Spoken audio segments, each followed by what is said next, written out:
Sète, ville en bord de mer, touristique, avec un parc immobilier composé à 18% de résidences secondaires. C'est 8 points de plus que la moyenne nationale.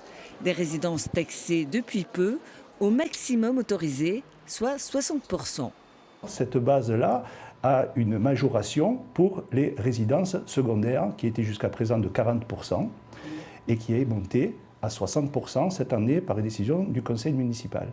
Une taxe d'habitation qui pourrait faire fuir les propriétaires, mais selon ce professionnel de l'immobilier, ce n'est aujourd'hui pas le cas.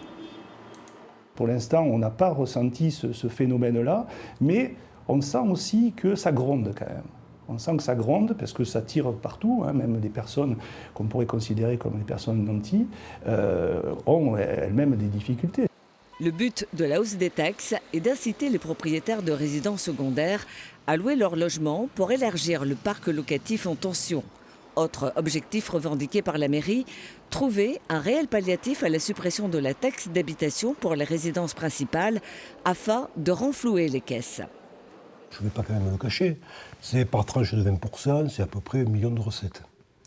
Quand on sait que nous avons eu, comme je l'indiquais il y a 30 secondes, à la fois le phénomène Covid et le phénomène inflation Ukraine, je vais le résumer comme ça, et si on veut maintenir une politique vigoureuse d'investissement, donc une politique de la ville qui est vraiment efficace et réelle, eh bien, il faut trouver de la ressource.